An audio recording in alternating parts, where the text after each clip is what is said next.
Yes, ibihe byiza yamaje gukanda subscribe ndetse nawe tubana umunsi ku wundi hano ku Neza G. Uyu munsi rero ntabwo ndibwirirwe mvuga byinshi kuko nje hari ibyo nje gushyiraho umucyo, hari n'ibyo nje kunenga mu bantu bagiye batandukanye.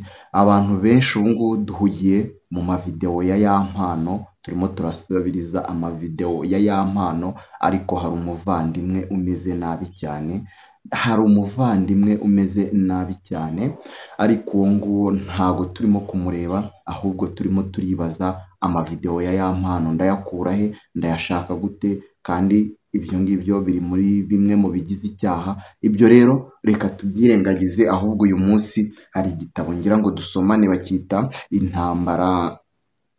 intambara ikomeye. Ni igitabo cy'abadivantiste b'umunsi wa karindwi, akaba ari ku rupapuro rwa 68, ibice 8 ngira ngo nimba ntibeshye ahari. Ndagira ngo icyo gitabo tunyuzemo amaso ku murongo wa nyuma uhera ku rupapuro rwa 68 bacyita intambara ikomeye. Nituva muri ibyo ngibyo cyangwa se nidusoza gusoma uwo murongo, turahita twerekeza ku nkuru nyamukuru ituzanye, ariwe Jackie. Dukomeza no kumwihanganisha rwose, Jackie w'Abanyarwanda se, cyangwa Jackie mwamenye ku izina rya Jackie w'i Rwanda. Akaba iyo nkuru rwose ari inkuru iri bugukore ku mutima, cyangwa se ari inkuru nawe ubwawe uri burebe ukumva urababaye, cyangwa se waba ugira n'amarira hafi ukaba wanarira. Twagiye rero ku rupapuro rwa 68 mu gitabo cy'intambara ikomeye. Haravuga ngo nyamara umuntu w'Imana ubuntu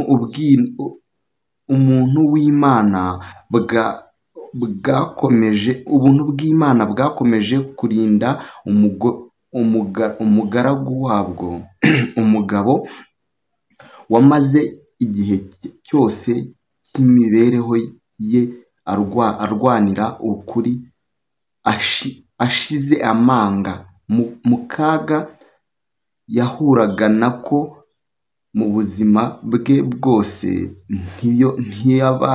Ntiyabashaga kugwa mu mutego urwango. Munyanganire kugenda nsoma nabi wenda ariko muraza kumva iyo nkuru icyo ishatse kuvuga. Rw'abanzi nta gihe na kimwe ngo shefu yashatse kurwanirira, ahubwo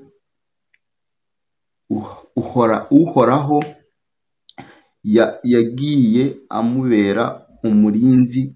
Kandi ubwo abanzi be bumvaga bamushyikiriye rwose, ukuboko k'Uwiteka kwarabamukijije umunsi umwe, ubwo yari mu rusengero. Ngirira Imana ati nishimwe cyane. Igitabo ni iki ngiki, ni igitabo cy'abadivantiste b'umunsi wa karindwi.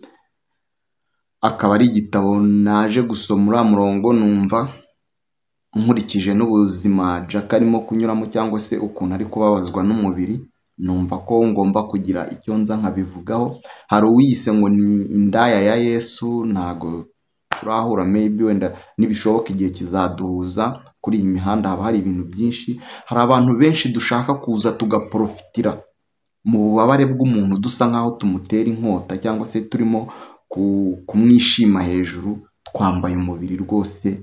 Mujye mwihangana, nimba umuntu ari mu kaga arimo guhura nako, tumwegere. Abadashoboye kumwegera tumusabire imigisha, ko twese ntabwo ubushobozi buba bungana. Nanjye iyi saha ndimo kukubwira, wenda ubushobozi mfite bushobora kuba ari buke, ntacyo namufasha, ariko nkamuha inkunga y'amasengesho, nayo irakwiye rwose imbere ya Data wa twese.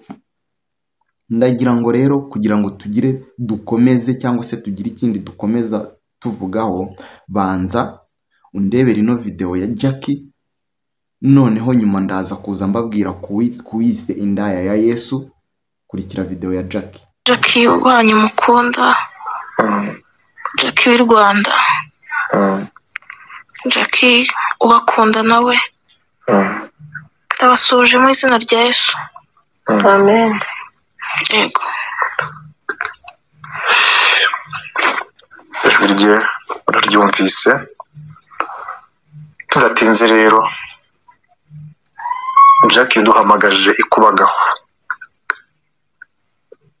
Twagiye gusura umwana wacu ku ishuri, uratubwira uti ndabakeneye byihuta kandi muzane n'ibikoresho by'amashusho. Ukitubwira iby'amashusho twagize ikikango. Jackie ko impamvu twagize ikikango nuko yari yaratubwiye ati ibintu bya kamera simbishaka, meze gutya nirwariye.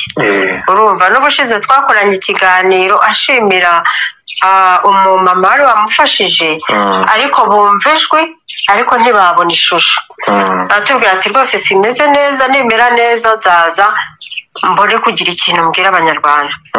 Ariko se ni iki cyatumye noneho wemeye kujya kuri kamera ukavugisha abanyarwanda bakabona n'ukuntu umeze? Mu mezi angahe bari bagutegereje?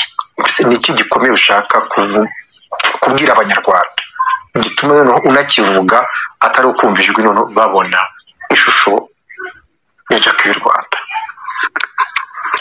By'ukuri nyine hari abibaza byinshi, hari abibajije kuri iriya video yacu bavuga ati se kuki mutamugaragaje.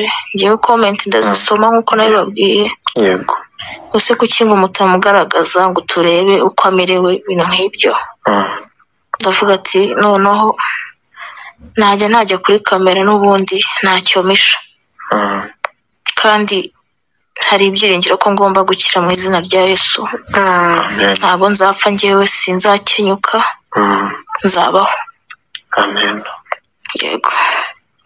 None muri make nicyo kintu ushaka kubwira abanyarwanda rwose, ko ufite ibyiringiro ushaka ko ibyiringiro birahari byo kubaho, kandi mu mwami Yesu cyane. None ko hari inkuru ziri hanze hano zanaciye ku miyoboro runaka z'umuntu twanameshoninga izina rye, turamuzi, yarabyivugiye, ari we indaya ya Yesu, agira ati niba muri abagabo uzagende ujye gufata Jackie amashusho umushyire kuri kamera. ati niba muri abagabo muzarebe ko bikunda. Kuki duhamagaye? Hari umuntu wakoze icyo wavuze. Yes, ngira ngo murayibonye video, ni video iteye agahinda ibabaje. Rero hari uwisengo ni indaya ya Yesu yaraje asa nk'ushinyagurira Jackie. Ngira ngo mubonye Jackie ubabara ari guhuramo nabwo cyangwa se ari kugenda anyuramo. Ububabare Jackie arimo ku munsi wa none nta muntu nabyifuriza ko muri abo babare yawe ujyamo. Umubiri uratubabaza rwose, ni bya bindi ngo turawusiga, ariko igihe iyo kigeze cyangwa se igihe runaka umubiri wacu rwose uradutenguha bitewe n'ibyo tuba twawuhaye cyangwa se nuko ntacyo uba waturanye. Jackie rwose Imana ikube hafi, ikwegere kandi mugumane. Jackie ibintu urimo kunyuramo uyu munsi wa none ndabizi neza ko biza kuzagenda neza, kandi nta sezerano ry'urupfu ufite, ahubwo ufite isezerano ry'uko umugambi wawe ugomba kuzawusohoza ku isi amahoro, kandi uwo mugambi wawe Imana ntagira iremera ko ugenda utawusohoje. Rero hari uwise indaya ya Yesu, niyo ngira ngo tuvuge uyu munsi wa none, yaraje asa nk'uri gushinyagurira Jackie cyangwa se asa nk'urimo kumutera inkota bwa kabiri. Jackie bitewe n'ibibazo arimo, Jackie ndabizi neza ko aka kanya umuhaye umwanya uhagije ntaribwe n'umubiri, hari ibyo yaza akavuga kuri izi mbuga nkoranyambaga, ubuzima ahura nabwo, ubuzima ahuye nabwo muri aya mezi 3 ashize. Ndabizi, ndakeka yarwaye guhera mu kwa 9, kwa 10 kose yararwaye, kwa 11 dore nako tukugeze hagati. Ubwo urumva amezi 3 byanga bikundagiye kurangira cyangwa se yaranarangiye. rero ndagira ngo mbwire buri muntu wese wambaye uyu mubiri, uyu ni umubiri, dore uyu ni umubiri uraguhinduka isaha ku yindi, nawe wakisanga inyuma ya Jack cyangwa se munsi ye, reka mbisobanure gutyo. Rero mwuka byaramwe mbisabire Jack uyu munsi wa none arababaye, waba ufite inkunga y'amasengesho wamusura, waba ufite uko wifite cyangwa se iki wamugera. Turabizi twese tuba turi guhaha muri uyu mujyi wa Kigali, turabizi ko umuntu arya yahashye, turabizi ko umuntu yishyura inzu yagiye gukora, turabizi neza ko buri muntu aba yirwanaho muri uyu mujyi wa Kigali. Murabizi Jack amaze igihe kinini adakora, ubwo rero urumva akeneye amaboko yanyu. Yego wenda hari ibyo yagiye akorera abanyarwanda bitari byiza, ariko umwana wese uko akosheje ntabwo ari ko wamutera ibuye, ahubwo uramwegera ukamukosora mu kinyabupfura. Ahubwo ikirenze kuri ibyo, muri kubaza amavideo ya mpano, muri kuyahererekanya, ntabwo ari byo rwose. Ubusa bwose burasa. Ndumva tutakabaye twibanda kuri uriya mujeni ku byamubayeho, wenda nawe nta ruhare yabigizemo, ahubwo twakabaye twubura amaso tugakorera umugisha, twegera Jack tumusengera, tumuha inkunga y'amasengesho. Abafite uko bifite tukaba twamufasha mu buryo bumwe cyangwa ubundi. Turabizi muri Kigali biba bigoye. Nge inkunga yanjye namusabira no kumusengera, nkaba nibishoboka cyangwa se nkaba nabona uburyo bwo kuzamusura. Rwose Jack nzagusura, kandi Imana ikomeze kube hafi, ikurengere, gushyire mu biganza byayo. Nge mwari kumwe yari Mr Nkusi nk'ibisanzwe, iyi bakaba bayita Ineza G. Nawe amaje gukanda subscribe kugira ngo tujye tubana uruw'agaciro, kandi Imana iguhe umugisha. Ciao ciao, duhure mu nkuru zacu ziri imbere. Ndabakunda cyane kandi mbahoza ku mutima, yaba abo nasuhuje n'abo ntasuhuje, mwese mwumve ko mbahoza ku mutima. Imana ibandebera icyoroshye, duhure mu nkuru zacu ziri imbere.